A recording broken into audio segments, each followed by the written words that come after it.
Hello students, this is Dinesh Kumar Yadav and in this video we are going to talk about electric current. So let's start. So electric current. So basically electric current is the rate of flow of charge in a definite direction. ठीक है, rate of flow of charge in a definite direction is called electric current. कि जो charges का flow है, ठीक है, rate यहाँ पर बेसिकली आप टाइम समझ सकते हो, ठीक है, टाइम से रिलेट कर रहे हैं. So rate of flow of charge कि टाइम के साथ चार्ज का फ्लो करना in a particular direction is called electric current. ठीक है, चार्जेस का किसी पर्टिकुलर डायरेक्शन में फ्लो करने का जो रेट है उसको हम कहते हैं इलेक्ट्रिक करंट. ओके, सो इलेक्ट्रिक करंट यहाँ पर हमारा फॉर्मूला होता है total charge phloem divided by time taken, कि जो टोटल चार्ज फ्लो करा है और जितने टाइम में जो हमारा चार्ज है वो फ्लो किया है. सो यहाँ पर हम कह सकते हैं that I equals to Q divided by T. ठीक है, और ये हमारा फॉर्मूला हो गया इलेक्ट्रिक करंट का. So electric current is charge divided by time. आप ऐसे भी डिफाइन कर सकते हैं, electric current is defined as the ratio of charge to the time. और we can say that Q जो है हमारा, Q जो होता है आपको पता है, लास्ट आप चैप्टर में पढ़ के आए हो. So Q equals to N E. ठीक है, यहाँ पर N जो है वो नंबर ऑफ इलेक्ट्रॉन्स होते हैं and E is the charge on the electron और proton. So Q equals to N E. तो यहाँ पर हमारा एक और फॉर्मूला बन जाता है that I equals to N E divided by T. अब बात करें SI यूनिट की. So the SI unit of current is ampere. ठीक है, करंट की SI यूनिट होती है ampere and it is measured by a device which is called ammeter. Ammeter से हम इसको मेजर करते हैं. डायमेंशनल फॉर्मूला की बात करें तो इसका डायमेंशनल फॉर्मूला होता है ए. ठीक है, ए से हम इसको लिखते हैं. मास की डायमेंशन 0 होती है, लेंथ की डायमेंशन 0 और टाइम की डायमेंशन भी 0 और इसमें केवल करंट की डायमेंशन होती है. सो ए जो है इसका डायमेंशनल फॉर्मूला हो गया. फिर बात करें ये स्केलर क्वांटिटी है या वेक्टर क्वांटिटी. तो देखिए जो करंट है वो बेसिकली वेक्टर क्वांटिटी नहीं है, हालांकि इसमें एक डायरेक्शन होती है, पॉजिटिव से नेगेटिव की तरफ फ्लो करता है, बट ये एक स्केलर क्वांटिटी है. ठीक है, इसका रीजन क्या है, बिकॉज भाई उन क्वांटिटीज को हम वेक्टर क्वांटिटी बोलते हैं जो जिनमें डायरेक्शन होती है, मैग्नीट्यूड होता है और साथ में वेक्टर लॉज को भी फॉलो करे. ठीक है, उन क्वांटिटीज को हम बोलेंगे जिनके अंदर डायरेक्शन हो, जिनके अंदर मैग्नीट्यूड और साथ में जो वेक्टर लॉज को फॉलो करे. ठीक है, तो ये जो कंडीशन है नेसेसरी है. बट अगर हम बात करें करंट के केस में तो जो करंट है, करंट का मैग्नीट्यूड भी होता है. ठीक है, हम बोलते हैं 5 एम्पियर करंट, साथ में डायरेक्शन भी होती है, बट करंट यहाँ पर वेक्टर लॉ को फॉलो नहीं करता. ठीक है, मतलब भाई अगर आपके वायर है, आपके वायर इस तरह से हैं, तो वायर के बीच में जो एंगल है, इस एंगल के होने पर आपका जो रिजल्टेंट करंट है ऐसा नहीं है वो चेंज हो जाएगा. ठीक है, कि अगर आप एंगल कम ज्यादा करोगे वायर के बीच का तो वहां पर जो रिजल्टेंट है वो चेंज हो जाएगा. तो वेक्टर लॉज यहाँ पर फॉलो नहीं करते. यहाँ पर अगर ये वेक्टर ए है, ये वेक्टर बी है, तो यहाँ पर आपका जो रिजल्टेंट करंट है वो A square plus B square plus 2ab cos theta, आप वहां से ऐसे इस तरीके से यहाँ पर नहीं निकाल सकते. Vector law, triangular law of vector addition, parallelogram of vector addition या जितने भी हमारे वेक्टर के लॉज है वो बेसिकली करंट के ऊपर हम नहीं लगा सकते. इसलिए जो करंट है वो कैसा है, वो एक स्केलर क्वांटिटी है, वेक्टर क्वांटिटी नहीं है, because it do not follow vector law. ठीक है, so it is a scalar quantity.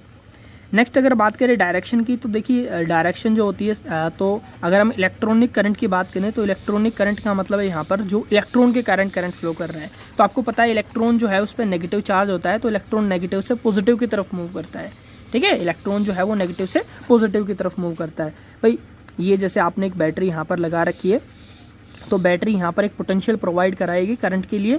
ठीक है, तो बैटरी यहाँ पर कुछ वर्क करेगी और वर्क करके यहाँ पर जो हमारा जो करंट है उस करंट को फ्लो कराएगी. सो भाई क्या होगा, यहाँ पर ये नेगेटिव है, ये पॉजिटिव है, तो क्या होता है कि करंट किसके कारण फ्लो करता है, करंट बेसिकली जो कंडक्टर्स होते हैं उनके अंदर वैलेंस इलेक्ट्रॉन या फ्री इलेक्ट्रॉन के कारण फ्लो करता है. तो बेसिकली इलेक्ट्रॉन के कारण फ्लो करेगा. ठीक है, अब इलेक्ट्रॉन पर होता है नेगेटिव चार्ज, तो इलेक्ट्रॉन कहाँ मूव करेगा, इलेक्ट्रॉन यहाँ से पॉजिटिव की तरफ मूव करेगा. भाई नेगेटिव चार्ज है ना इस पे, तो नेगेटिव से ये पॉजिटिव की तरफ मूव करेगा. तो जो इलेक्ट्रॉन है वो इस तरीके से यहाँ पर फ्लो करेंगे. ठीक है, तो इलेक्ट्रॉन की डायरेक्शन क्या हो गई, नेगेटिव से पॉजिटिव की तरफ. ठीक है, तो हम यहाँ पर कहेंगे कि जो इलेक्ट्रॉन भाई जो हमारा इलेक्ट्रॉनिक करंट है, इलेक्ट्रॉनिक करंट जो उसकी डायरेक्शन है वो क्या हो गई, इलेक्ट्रॉनिक करंट की डायरेक्शन यहाँ पर हो गई नेगेटिव टू पॉजिटिव, नेगेटिव से पॉजिटिव की तरफ. ठीक है, फिर एक होता है यहाँ पर conventional current. Conventional current, conventional current क्या हो गया, तो बेसिकली कन्वेंशनल करंट की जिसको हम कन्वेक्शन के रूप में बेसिक तौर पर मानते हैं, ठीक है, करंट की डायरेक्शन, तो करंट की डायरेक्शन हम नेगेटिव से पॉजिटिव नहीं लेते, क्योंकि जनरली हम क्या कहते हैं कि भाई जो कोई भी चीज़ है वो हाई से लो की तरफ मूव करती है, ठीक है। जैसे अगर आपके पास कोई बॉल है तो वो कुछ हाइट पे है तो वो ऊंचाई से नीचे आएगी डायरेक्ट, ठीक है, ऐसे तो नहीं है और हाइट पे चली जाएगी। या जैसे पानी है, पानी किसी पहाड़ से नीचे आ रहा है तो वो भी हाई से लो की तरफ आता है, ठीक है। आप भाई किसी बर्तन में यहाँ पर कोई गर्म पानी रखा हुआ है तो जो गर्म पानी है वो रेडिएशन के थ्रू, ठीक है, यहाँ पर ठंडा होगा, ऐसे तो नहीं है पानी जो है वो और ज़्यादा गर्म हो जाएगा। तो यहाँ भी टेम्परेचर जो है वो हाई से लो की तरफ जाएगा, टेम्परेचर भी हाई से लो की तरफ जाता है। सिमिलरली प्रेशर भी हाई, एयर जो है मूव करती है वो भी हाई प्रेशर से लो प्रेशर की तरफ मूव करती है। तो इसी लिए हम करंट को भी बोलते हैं कि करंट भी मूव करता है हाई पोटेंशियल से लो पोटेंशियल की तरफ, हाई पोटेंशियल से लो पोटेंशियल की तरफ मूव करता है। तो ये हमारा हाई पोटेंशियल हो गया पॉजिटिव, नेगेटिव हो गया लो पोटेंशियल। तो करंट की डायरेक्शन हम क्या कहते हैं, ये पॉजिटिव से नेगेटिव है। सो कन्वेंशनल करंट की डायरेक्शन हो गई पॉजिटिव टू नेगेटिव, ठीक है। बट इलेक्ट्रॉन जो है वो हमेशा नेगेटिव से पॉजिटिव की तरफ मूव करेंगे, जिनके कारण इलेक्ट्रॉनिक करंट बनेगा। बट जो हमारा कन्वेंशनल करंट है उसकी डायरेक्शन कन्वेक्शन के तौर पर हम लेते हैं पॉजिटिव से नेगेटिव, ठीक है। तो ये पॉइंट आपको याद रखना चाहिए। So the direction of conventional current is from positive to negative. अब बात करते हैं हम इंस्टेंटेनियस करंट की।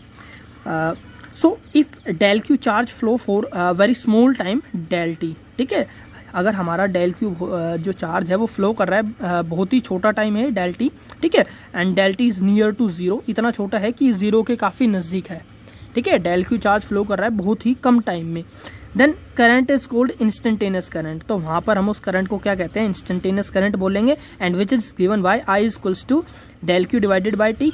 करंट का formula charge upon time. So del Q charge flow कर रहा है full del T time, and del T time is near to zero, zero के काफी नजदीक है बट जीरो नहीं है, जैसे 0.00001 सेकेंड, तो इतनी सेकेंड में करंट जो है वो फ्लो कर रहा है। तो यहाँ पर जब टाइम जो है जीरो के लिमिट कर जाता है, जीरो के नज़दीक होगा, तो उस केस में ये जो हमारी इक्वेशन है ये बेसिकली डिफरेंशियल इक्वेशन बन जाएगी। सो यहाँ पर हम लिख सकते हैं, इसको हम कैलकुलस फॉर्म में लिख सकते हैं। So I equals to D Q over D T, and D Q over D T is the first derivative of charge with respect to time, ठीक है। तो डायरेक्ट हम इसको इस फॉर्म में लिख सकते हैं, और ये जो इक्वेशन है ये आपकी सबसे ज्यादा यूज होने वाली इक्वेशन है, ठीक है। यहाँ पर जो चार्ज है आपको पता है बहुत ही कम टाइम में ज्यादा करंट फ्लो करता है, ठीक है, जनरल केसेस में। तो यहाँ पर हम यही इक्वेशन यहाँ पर यूज करेंगे इंस्टेंटेनियस करंट की। तो आपको ये इक्वेशन याद रखने की जरूरत है, that I equals to D Q over D T. Here dq is very small charge that flow in very small time dt. Okay. Next हम बात करें डिफाइन 1 एम्पियर। भाई 1 एम्पियर अगर आपको डिफाइन करना है तो 1 एम्पियर को कैसे डिफाइन करेंगे, देखिए I equals to Q upon T. तो आपका करंट जो है, करंट की यूनिट होती है एम्पियर, चार्ज की यूनिट होती है कूलम, और टाइम की यूनिट होती है सेकंड, तीनों की ऐसा यूनिट होती है, ठीक है। तो यहाँ पर हम कहेंगे if 1 coulomb of charge is flowing for 1 second, कि अगर 1 कूलम चार्ज 1 सेकंड के लिए फ्लो कर रहा है, ठीक है, किसी कंडक्टर से अगर 1 कूलम चार्ज 1 सेकंड के लिए फ्लो कर रहा है, then in that case we say that current is 1 ampere. So 1 coulomb charge is flowing for 1 second, then current is said to be 1 ampere. Okay, so 1 ampere is equals to 1 coulomb divided by 1 second. 1 ampere is equals to 1 coulomb divided by 1 second. Okay, so this is all about electric current, and thank you for watching this video.